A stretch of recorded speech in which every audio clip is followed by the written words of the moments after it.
अस्सलाम वालेकुम। उम्मीद करता हूँ तमाम दोस्त खैरियत से होंगे। और आजकल आप लोग सुन रहे होंगे जी, गोल्ड के साथ ये होने वाला है, गोल्ड के साथ वो होने वाला है, और पता नहीं गोल्ड के साथ क्या क्या होने वाला है। तो मैं आप लोगों को सिर्फ एक चीज़ बता दूं कि भाई ऐसी बातों पे ध्यान नहीं देना। अपना ध्यान, अपना फोकस अपनी ट्रेडिंग के ऊपर रखें। अगर आप इसको आगे लेके जाना चाहते हैं और करना चाहते हैं तो इन खबरों के ऊपर आपने ध्यान नहीं देना। जिस खबर पे आपने ध्यान देना है वो ये है कि बैच 36 स्टार्ट हो रहा है 11 जुलाई से, और ये फ्री है, कंडीशनल है। आपको अकाउंट बना के $100 डिपॉजिट करना होगा, देन ये आपको इसमें ऐड किया जाएगा। खाम खा के लोगों को इसमें ऐड नहीं किया जाएगा, और इस बार आप लोगों को सर्टिफिकेट भी दिया जाएगा। सर्टिफिकेट का क्या तरीका है उसकी वीडियो मैंने बना दी है, वो इंशाल्लाह 2-4 दिनों में आप लोगों को मिल जाएगी। उसमें ये होगा कि जो एग्जिस्टिंग स्टूडेंट्स हैं वो किस तरीके से हासिल कर सकते हैं, और जो नए स्टूडेंट्स हैं उनको वो सर्टिफिकेट किस तरीके से मिलेगा। ये सर्टिफिकेट हर बंदे को नहीं मिलेगा, इसका एक तरीका होगा, उस हिसाब से मिलेगा। ठीक है। आज मैं आप लोगों के साथ ना फंडामेंटल्स की डिटेल में नहीं जाना चाहूंगा। आपको मैं सिंपल 2-4 बातें बताना चाहूंगा कि इस वक्त जो एक मार्केट में आप लोग अगर शॉर्ट्स, रील्स या बड़ी वीडियोस देख रहे हैं तो आपको नजर आ रहा होगा कि जी हिस्ट्री का सबसे बड़ा क्रैश होने वाला है, हिस्ट्री का सबसे बड़ा क्रैश होने वाला है।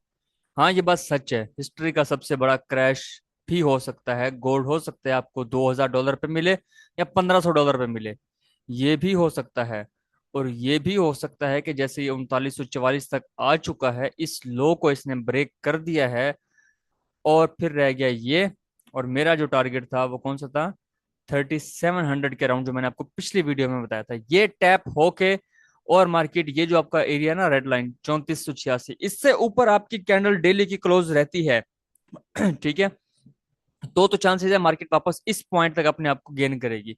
अगर इससे ऊपर नीचे वीकली की कैंडल क्लोज हो जाए, और नीचे अलग वीकली की कैंडल क्लोज नहीं होती, तो देन भाईजान आपके पास चांसेस हैं कि ये मार्केट यहां से आपको राइट दिखा के लेफ्ट साइड पे ले जाएगी। कि आने वाले दिनों में गोल्ड आपको इस एरिया से जो पुल बैक उसका हो सकता है, उसके लिए एक पैटर्न भी होता है। ऐसे, ऐसे,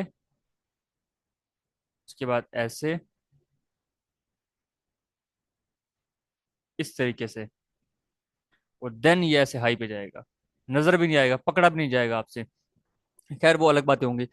तो ये आपको भाईजान 9000, 9500, 10,000, $11,000 पर मिल सकता है। गोल्ड की बात कर रहा हूँ या जिस पे आप ट्रेड कर रहे हैं।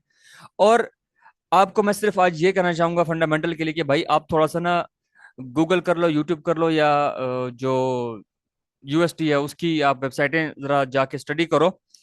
आपको वहां पे नजर आएगा, वहां पे आपको मिलेगा कि आने वाले दिनों में जो पहले जंगें हो चुकी हैं उससे बड़ी जंग हो सकती है गोल्ड के ऊपर। ठीक है। उसके लिए कुछ चीजें मैंने पिछले हफ्ते में बताई थी, इस बार आप लोग सर्च करें, आपको सारा डाटा मिल जाएगा। कौन कितना गोल्ड बाय कर रहा है, गोल्ड के साथ क्या होने वाला है, अमेरिकन ट्रेजरी के अंदर जो गोल्ड पड़ा है उसकी प्राइस वहां पर पहले जो लिखी हुई थी वो क्या थी, आजकल जो गोल्ड की प्राइस चल रही है वो क्या है। इस वक्त जब आके वो इसको ऑडिट करेंगे, 500 गुना रेट ज्यादा लगेगा, तो इसका मतलब अमेरिका के पास कितना रिजर्व पड़ा होगा और इसकी प्राइसेस कहाँ जा सकती हैं। और पेपर ट्रेडिंग और फिजिकल ट्रेडिंग, और इस तरह ये जो हमारे पास सीएफडी चल रहे हैं, फ्यूचर्स कॉन्ट्रैक्ट्स चल रहे हैं, इसके अंदर क्या बदलाव होने वाले हैं, ये आप लोग जब देखेंगे तो आपके होश उड़ जाएंगे कि ये क्या है। मैं इस एक छोटी सी वीडियो में 1 घंटे की बातें नहीं बता पाऊंगा, आहिस्ता आहिस्ता बताता जाऊंगा। आप इसको सर्च करें, देखें क्या है क्या नहीं। इस सारे सिनेरियो में एक चीज जो सबसे कॉमन है वो है इनगल्फिंग। वो है आपकी ट्रेडिंग, आपका टेक्निकल एनालिसिस जो आपको जोड़ के रखता है। आपके स्टॉप लॉस भी होंगे, वैसे भी होते हैं, ऐसे भी होंगे, आपके टीपी भी होंगे। आपने बस अपने मेथड के ऊपर रहना है, उसको फॉलो करना है कि वो क्या कह रहे हैं। अब लास्ट वीक के जो लेवल्स हैं उनको हम थोड़ा सा डिलीट कर देते हैं। हम देखते हैं कि न्यू हमें क्या मिलता है। जैसे यहाँ अगर आपका, मुझे आइडिया भी नहीं है इस लेवल का क्या था, क्योंकि आगे एफओएमसी आ गई थी, एनएफपी आ गई थी। तो उसके बाद ये देखो जी, यहाँ पे गई, आपको जो आपका अच्छा प्रॉफिट मिल गया, और क्या चाहिए जब आपने एक एसएल दे भी दिया और दूसरे से अच्छा प्रॉफिट ले लिया। ठीक है जी। अब हम आगे देखते हैं हमारे पास एरिया कौन कौन से पड़े हैं बाय और सेल के।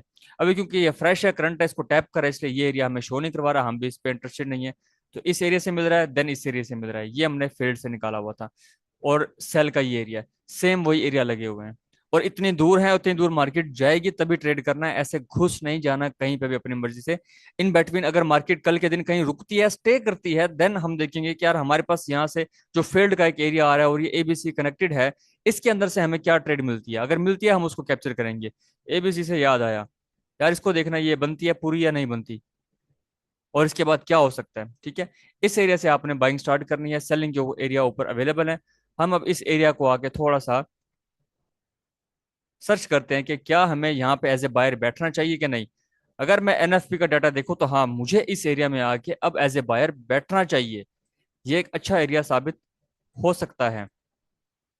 कौन कौन सा है जी, ये एरिया है, ये सबसे बड़ा है, इसके बाद ये छोटा एरिया, एक तो हम ये ले लेंगे। ठीक है, अब ये कितना बड़ा एरिया है, इसको हम कम कर लेंगे, लास्ट के 70 या 30 पिप्स ले लेंगे। ये दो एरिया हमारे पास बाय के लिए इस जोन से निकल रहे हैं। सिंपल एनालिसिस, कोई इसके अंदर आपने रॉकेट साइंस यूज नहीं करनी। बस एक जो रॉकेट साइंस यूज करनी है वो ये है कि आपने अपना स्टॉप लॉस सबसे पहले डिसाइड करके और फिर ट्रेडिंग के ऊपर बैठना है।